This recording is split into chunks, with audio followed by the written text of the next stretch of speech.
On February 1st, 1960, four North Carolina A&T State University students, Jabril Kazan, formerly Ezel Blair Jr., Franklin McCain, Joseph McNeil, and David Richmond, collectively known as the A&T Four, took a stand against segregation, asserted their civil rights, and sat down at a whites-only lunch counter at Greensboro's Woolworth department store in peaceful demonstration and request of equal service. Their act of unity sparked the sit-in movement across the country, further amplifying the voice of the modern civil rights movement. Today, we remember and honor their courageous acts.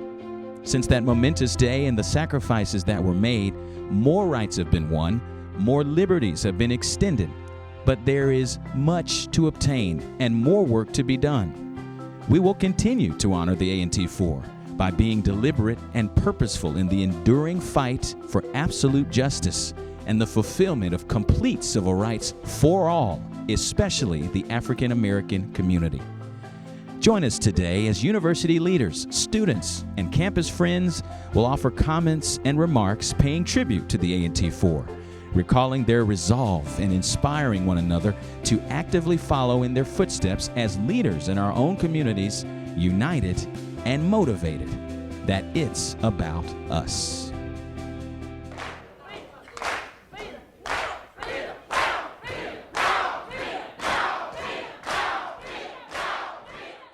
One evening in the room, we start talking about something should be done. Something should be done. How can you fight a system?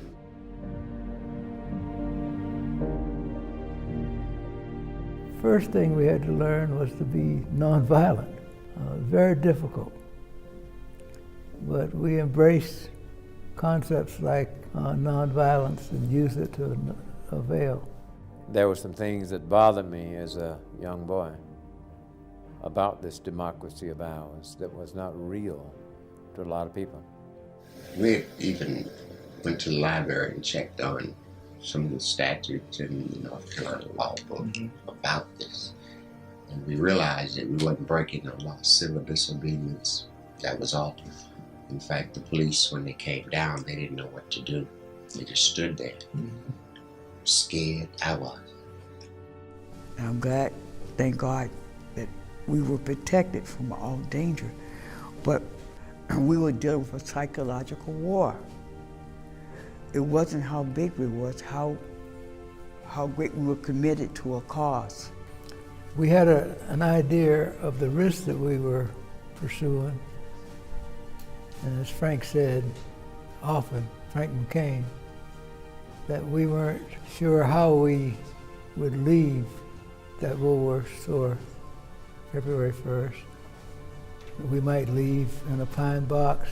We might leave upright as soldiers. But we believed very strongly in what we were doing. And through a lot of hard work, a lot of danger, and at a human price and sacrifice, and I don't bemoan that, and I seek no sympathy for it, we changed the course of history relative to civil rights in this country. We came to campus and some students heard what we had done. So we formed what is called the Student Executive Committee for Justice. That name came from a man named Ralph Johns. Joseph had this idea in his mind before he met Ralph Johns.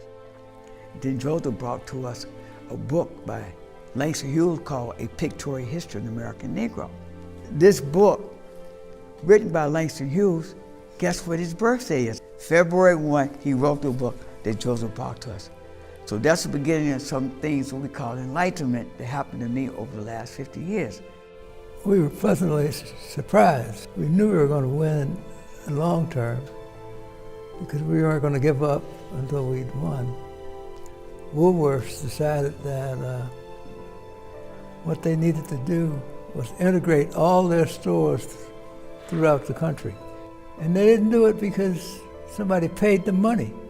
They gave, and they gave freely, and it was not it was a we type of thing. It wasn't about me. we couldn't have possibly have known all the positive repercussions from sitting in at a lunch counter, not knowing fully the impact it would have. We knew that we were fortunate to have some bright people in our midst. We did the right things. My counsel would be, carry yourself with dignity. Respect mankind. If we don't communicate with each other, there's no progress. We must go forward together. If there's something that you want to do and in your heart, you know that it needs to be changed, modified, or turned upside down, go ahead and do it. Don't follow your head. Don't follow your heart. Follow your gut. But don't wait for anybody. Because, first of all, they won't come. It is my pleasure to welcome you to our tribute to the A&T Four and the 61st sit-in anniversary. This year, we cannot meet in person. This year is different. But February 1st, 1960 was different for 4 North Carolina A&T students as well. Nevertheless, they turned what was different into something that was transformative. Today's tribute honors their fight for equality and encourages a new generation of civil rights champions who have the audacity to believe that all people are created equal and change comes when we all realize today's theme, it's about us, the collective us. We have a shared goal of changing the narrative and being vigilant in civil rights justice. We invite you to continue watching and in your own way, celebrate the A&T Four and their actions. Thank you for joining us. The A&T Four impacted this university, the Greensboro community, the state of North Carolina, the United States, and the entire world. Their action wasn't a moment frozen in time. They spurred others to initiate their own sit-ins and bolstered others to take action in unique ways. Their action inspired leaders on the protest line, in the courtroom, in politics, in education, medicine, arts, and more. They touched lives in 1960 and continue to be motivational catalysts for change today. Let's hear how they impact some of those people today.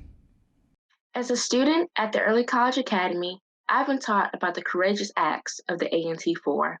I am proud to attend the same high school as the late David Richmond. I am proud to know that many Dudley High School students stood strong in solidarity with the A&T Four, Bennett students, and many others. I am proud and I am inspired.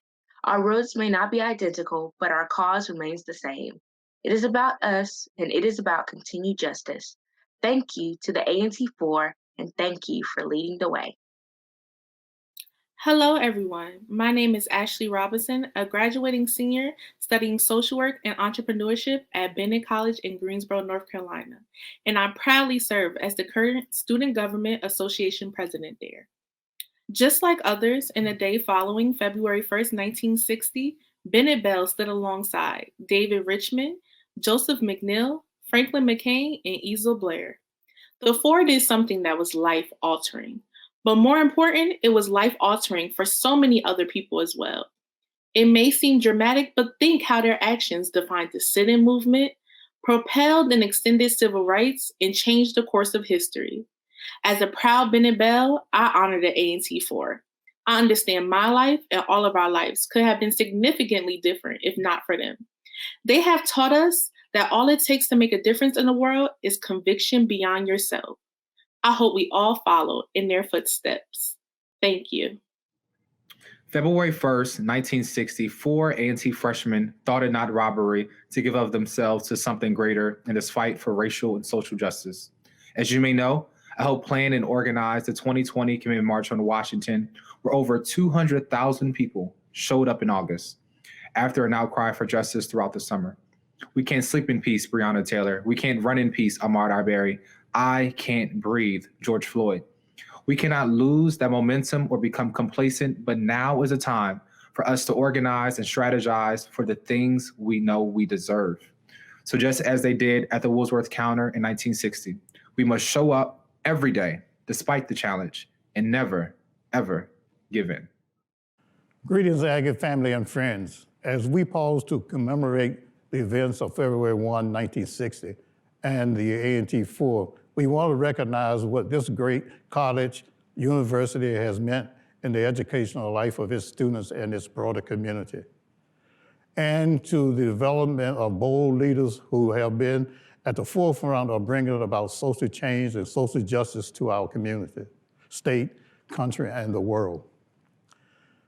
President Woolworth Gibbs' response on the role of his students who were participated in the sit-ins was, "We teach them how to think, not what to think." This is our legacy, a legacy of building community, Dr. King's envisioned beloved community. I was involved in the civil rights movement during the 60s here at A&T. Joe, Frank, and Ezel went down on the 31st, but they chickened out and decided not to go. But the next day they went, and they were on their way, and they asked me to go along with them. To be perfectly honest, I wasn't prepared, so I decided not to go. On the 5 o'clock news, I heard where they had sit-in. On the next day, I decided to get involved. We went down and we sit in and we stayed there for a couple of hours, left and came back. My involvement went through the year of '63. We had all kinds of demonstrations and showed them that we are not afraid, and that was not going to be a deterrent. And as a consequence, I was involved up until June of 1963. Our gratitude to the A&T Four can only be overshadowed by our desire to emulate their actions. It's a pleasure to have Joseph McNeil Jr. speak on their behalf. Hello, my relatives. Chante washte nape chuuzapelo. I greet you with a good heart and handshake. Imachi ape tatanka wajila. My Lakota name is Wunbo. My American name is Joseph McNeil Jr. I appreciate the opportunity to speak on behalf of my father today and moving ahead. He's experiencing Parkinson's now, and it's becoming much more difficult for him to express his thoughts and give us his wisdom as he's done, so earnestly in the past. And he's appreciated all the great support that has been afforded him throughout the decades since the Greensboro sit-in, continuing to fight for diversity and inclusion, to be recognized not only in corporate America, but also in the military, where he's done great work in diversity for not just the United States Air Force, but also the Federal Aviation Administration. It is up to us to educate our children to save this world. For the next 400 years, we must make a change, and there's going to be backlash or white lash for it. But we must be the ones to pull us out of the fire. Wopilatanka, thank you very much. In our 21st century world, it may be hard to imagine the fortitude, determination, and strength the A&T Four possessed. Fear was most certainly among the multitude of emotions they encountered, but their resolve was one of desperation for change. Many change agents live among us and consistently and often quietly do the work that transforms lives. Each year, North Carolina A&T awards the Human Rights Medal, the university's highest distinction, to an individual who has had a positive impact on correcting social injustices and other humanitarian activities. This year's recipient is presented by Chancellor Harold L. Martin, Sr. Good afternoon. It is my pleasure to be here today to present one of North Carolina Agricultural and Technical State University's highest honors, the Human Rights Medal. The Human Rights Medal is awarded annually during our February 1 celebration to recognize individuals who strive to correct social injustice and who have contributed to the betterment of the world. The award honors individuals whose courageous actions are a reflection of the extraordinary tactics demonstrated by then freshman Ezel A. Blair Jr., Franklin Eugene McCain, Joseph Alfred McNeil, and David Richmond Jr. This year's theme, It's About Us, was undoubtedly the collective thought of the A&T Four when they began orchestrating their heroic acts of 61 years ago. But this theme is also relevant today. Before I announce this year's recipient, I would like to welcome past recipients of the Human Rights Medal who are tuning in. We're thankful for your ongoing service to the support of the cultural and social growth of our communities and our nation. I'm honored to present the 2021 Human Rights Medal to Justice Anita Earls. Anita Earls is an Associate Justice of the North Carolina Supreme Court. Before taking office on January 1, 2019, she was a civil rights attorney litigating voting rights and other civil rights cases for 30 years. Earls is the founder and executive director of the Southern Coalition for Social Justice, a nonprofit legal advocacy organization in Durham, North Carolina. In the Clinton administration, Earls served as a Deputy Assistant Attorney General in the U.S. Department of Justice, Civil Rights Division. She has also served on the North Carolina State Board of Elections and the North Carolina Equal Access to Justice Commission. Earls has also taught as an adjunct professor at the University of North Carolina at Chapel Hill and the University of Maryland Law Schools, and in the African and African American Studies Department at Duke University. Throughout her career, Earls has promoted civil rights, voting rights, and social justice. Her work is critical to the themes and times we now find ourselves in. Justice Earls is the embodiment of the year's February 1 theme, It's About Us. Justice Earls is a graduate of Yale Law School and Williams College. She lives in Durham, North Carolina with her husband, Charles Walton. She has 2 grown sons and 2 grandchildren. Aggies and friends, join me in recognizing and congratulating Justice Anita Earls. Hello, my name is Anita Earls. I am deeply honored to receive recognition in this way. I want you to know that the Greensboro sit-ins have been incredibly influential to me in my life. I was born in February of 1960. And when I learned about the events of that month later, as a young girl in the late 60s, it always stuck with me. It struck me that in the month that I was born, a civil rights movement was, as I've now learned, reborn. And it was inspirational to me to see that young people can stand up for what they think is right and can have a huge impact on changing our society. So that was a model for me and has led me throughout my life to try to stand up for what I think is right. Now, as a justice on the North Carolina Supreme Court, I can tell you from this vantage point that the only way we can protect human rights, the only way we can make sure that everyone's essential humanity is recognized is through the actions of people like you. We need everyone in whatever walk of life they are, wherever they find themselves, to speak up when human rights are not respected. And to make clear the ways in which we need to improve as a society. So let me be a little more concrete. I co-chair the Governor's Task Force on Racial Equity and Criminal Justice, along with our Attorney General, Josh Stein. We have come up with a set of 125 recommendations. There's a website, there's a report. I urge you to read it and consider what we think needs to be done, because I know we can only put those changes into effect if we have advocates and people in the community who are affected advocating for those and explaining why they're necessary, why they relate to the important recognition of human rights of everyone. So we are falling short of where we need to be, but I do believe that you can make a difference, and that when you stand up and speak truth to power, we can have an opportunity to have meaningful change. So I am really humbled to receive this award. It means a great deal to me, and I'm just enormously grateful to you for the work that you do. And I am hopeful that working together, we can secure a brighter future. Thank you. Congratulations to Justice Earls. Thank you for your continued work and service.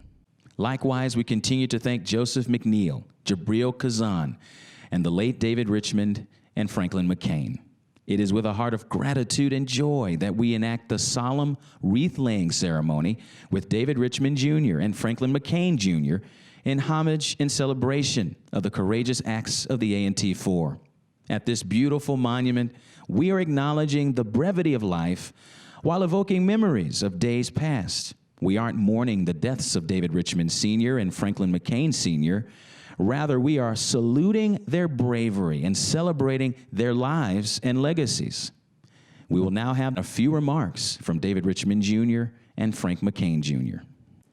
It's all about us. As we start this year of 2021, most of us probably wish that we could wipe 2020 completely out of our minds. We saw a year that was filled with sickness and death as a result of the global pandemic, COVID-19. We saw families that were once living the American dream, now struggling to survive. Many have become homeless and have lost hope for a better tomorrow. We witnessed the senseless deaths of people like Breonna Taylor, George Floyd, and many others. Nothing new, I assure you, but the evolution of technology has allowed us to bear witness almost immediately, and the pandemic has allowed us more time to see it over and over on the news. Our current times are unfortunately looking like the times of our past. Let us not forget the 4 young Black 17 and 18-year-old boys, Ezel Blair, Joseph McNeil, David Richmond, and my father, Franklin McCain, who sat down on February 1st, 1960 to ignite a peaceful protest to social injustices of the time. My friends, it is about us. It's about us now. We must continue to let our voices be heard from the classroom to the courtroom, from the House to the White House. It is all about us. Let's not let the voices, sacrifices, and lives of the A&T Four or the many other civil rights trailblazers for social justice and equality fall upon deaf ears. Let's continue to keep the flame ignited at all times, for it truly is about us, and only we can make sure that our interest is always protected. Do something, do it peacefully, just like the A&T Four Aggies do. I'm the son of the late David Richmond. On behalf of my family, I'm so proud of this university and what 61 years ago, my father and his 4 colleagues set a precedent in this world. This university is an institution that has strived and survived, that sets a precedence all over this world. Also in this pandemic, these 4 young men showed that you can do things peacefully and successfully.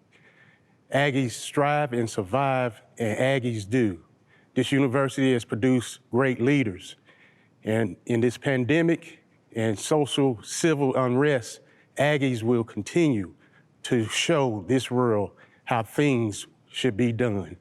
As we conclude this tribute, once again, we continue to honor the A&T Four and move forward in their legacy.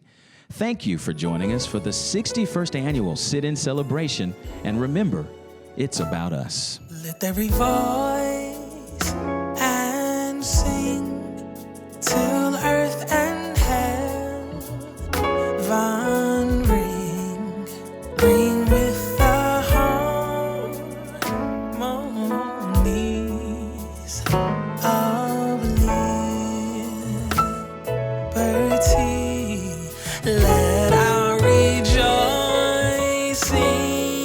rise high as the listening skies. Let it resound loud as the rolling sea.